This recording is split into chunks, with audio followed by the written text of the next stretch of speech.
to you, Lori, when we're live. How's that? Okay.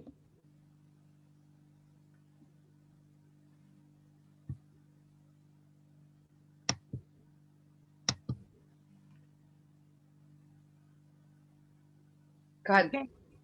Hey, Deb, how are you today? Happy Wednesday.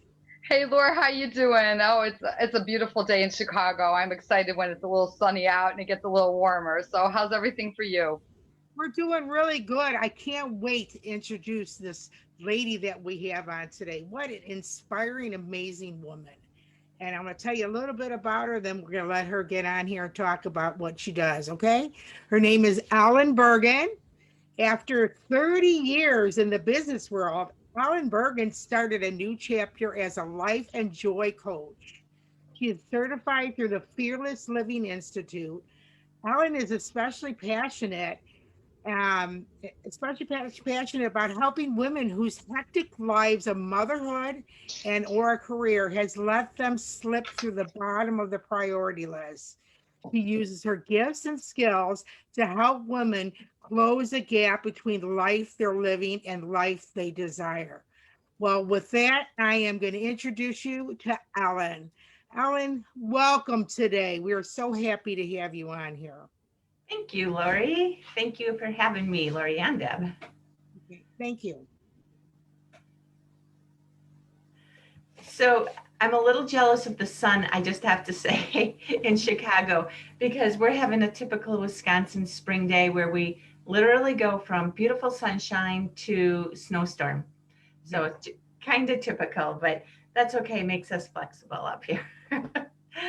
So again, thank you for having me. So I know you want me to tell a little bit about my story. And when I kind of go further back into my 20s and 30s, I was like many women, the type of person, mom of two and wife, and um, I would put everybody's priorities above my own.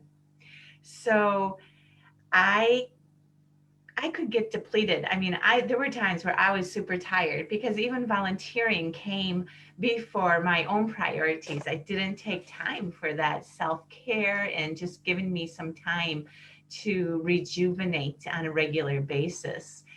And so one of the things I've since learned is how to become aware that I feel overwhelmed, that I'm not giving myself the time that I deserve and the time that I need in order to be the best mom, in order to be the best wife, the best employee, friend, whatever it might be. So I am now better at becoming aware when I need to do something a little special for myself, which is daily. I try to do that daily so I don't need to, get to a point of depletion. And I also am more um, willing and able to speak up and ask for help, ask for support when I need it. So that was like a big thing in my, my 30s and even late 20s. And then when I turned about 50, that's when a really big shift happened for me. And I I just sort of got bored with my career. It really served me well. My degree is actually in human resources and management information systems, and through a major move in my late 30s, I could still always find work, and so it really did serve me well. But I was just tired of being in the professional career that I was in, and I started thinking, there's got to be more for me. There just has to be, because I'm not ready to get my knitting needles out and sit in my rocking chair, but yet I can't continue doing what I've been doing, because it's just sucking the life out of my soul. So I started, one of the main things I did was I started a blog. And it's kind of a funny story of how I came up with it. It's ifitbringsyoujoy.com.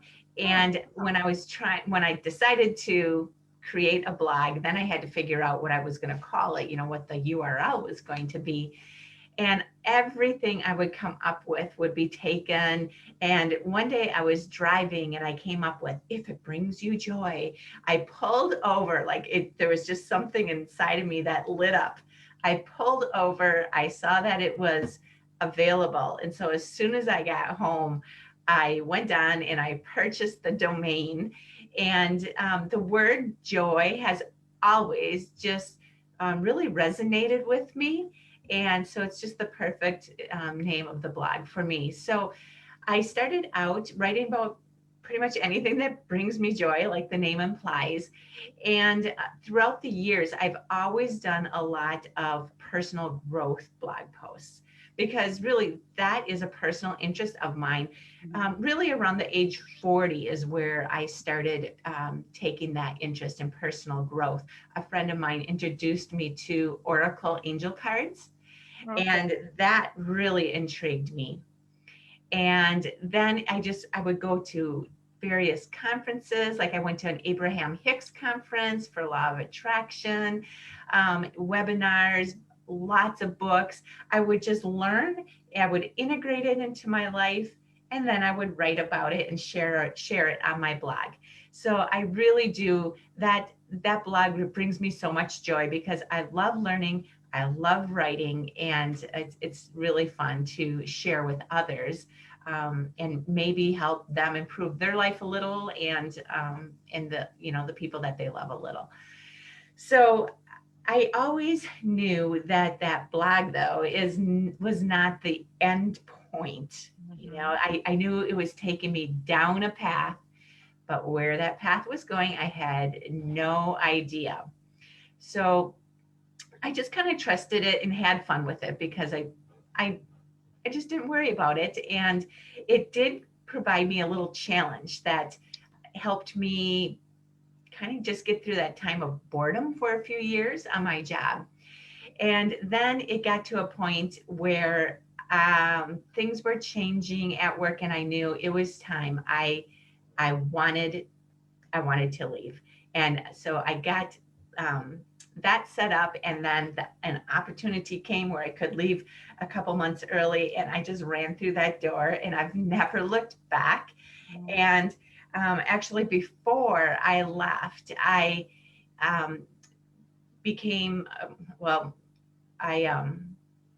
went to the Fearless Living Institute. They have a certification program for life coaches. And so I joined their certification program, and which is about a year long. It's quite rigorous, and I learned so much.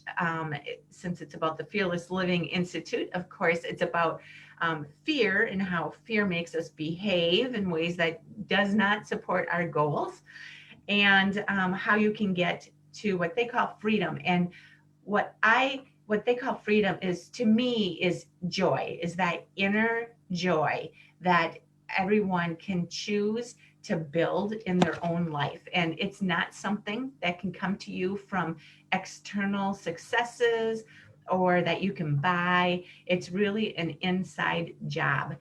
And so I have since then, of course, graduated, and I am now a life and joy coach. And I help women, typically in midlife women, who, like myself, have always prioritized others' needs and wants over their own. And it's time, they know now, to focus on themselves, to figure out what is it really that I want going forward. Because so many times, especially if there's a high pressure career and or motherhood involved. Now, I was, like I said, a mom of two, and that some of the best times in my life is when my children were young. And what I came to realize is a lot of my friends were based on the sporting events and activities that my children were involved in. So when they were getting close to making us empty nesters, when they were ready to head off to college, and then they eventually did, and we were eventually empty nesters, it really presented a time where I got to really kind of look at my life and think, okay, you know, what is my life now that my children are gone and we're empty nesters? And so it was a period of reflection and adjustment. And I found a lot of fun in it because luckily I had started doing the personal growth work prior to then, and which really put me at an advantage because I know sometimes empty nesthood could be a real slap in the face and something that you're just not prepared for. And so that's I like to help women that are going through that type of a transition point in their life, or really any transition, whether they're coming out of the workforce or maybe a late entry into the workforce or change in marital status, and they just know that there's something more that they want.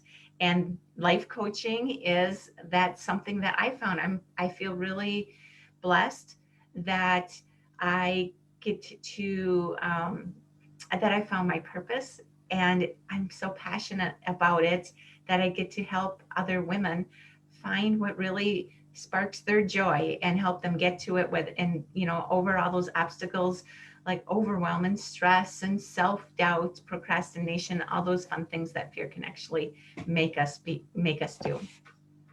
So that's my story.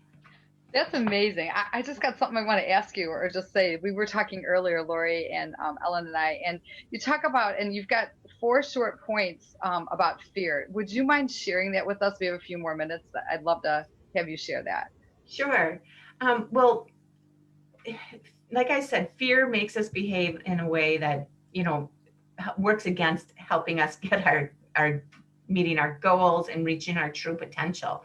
So it's good to know how fear makes you work, because then you can use tools to get out of the rut or get unstuck, you might say. So first, fear likes to keep you safe. It's actually fear's one and only job is to keep you safe.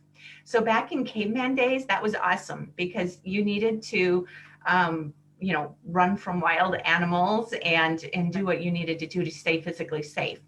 And nowadays, that is still in our brain. That's how our brain works. But we don't need that kind of fear affecting us and keeping us stuck. But it wants to keep you safe, and that means physically and emotionally. So if you were, say, bullied as a child, and it's gonna have make you behave in ways where if you want to do something new in life that's new and exciting, fear is going to say, hey, remember when you were a kid, what happened? We don't want to put ourselves in a situation where that could possibly happen again. So you get back over here in the comfort zone where I can keep you safe. So that's what fear is going to be, saying inside our head. So one job, keep you safe. And that means keeping you in your comfort zone, not doing anything outside of your comfort zone where the good life is. Number 2, fear hates uncertainty or anything that you might want to do where there's a lot of unknown, where it doesn't know. Can it keep you safe? What if you fail? It's not sure it can keep you emotionally safe if you fail. So it tries to play tricks on you. So you don't try those new things where it's not a certain outcome that it could predict and keep you safe from any emotional, harm.